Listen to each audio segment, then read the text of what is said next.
Okay, we're going to cut this up. Let's talk about meat handling. Until it's taken out of the bag, it's pretty sterile. It's got a long shelf life.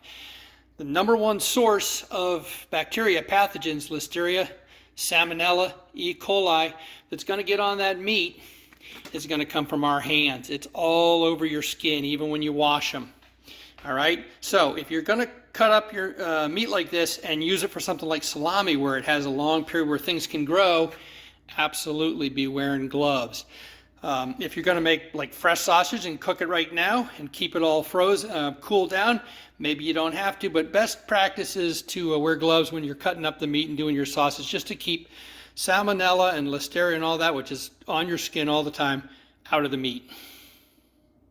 Okay, cutting up a pork butt, pork shoulder. It's got two bones, one sticking out the side here. It's usually rounder, and this long flat bone. Stick the one that's round and not the flat out this way, and then right here you'll see this line of fat. That thing is a separation of that entire coppa muscle. We can cut right down along that line to the bone, separate off the entire muscle. We can get started just by sticking our finger in there and starting to separate it up. You can see it almost just pulls away on its own. Okay, we cut that whole chunk of muscle away.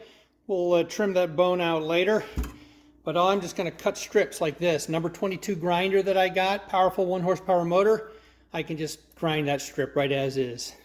Another thing you can do is, if you're using a small boning knife like that to get out or cut your meat up, then get yourself a armored glove with like Kevlar so you don't cut yourself. Because of that, once I separate the meat off with just a couple cuts with this, I like to take a big knife that I'm used to, that I'm real careful I can keep my fingers away from. A lot easier than this, and didn't wear the armored glove, but it lets me just cut it up in pieces like that.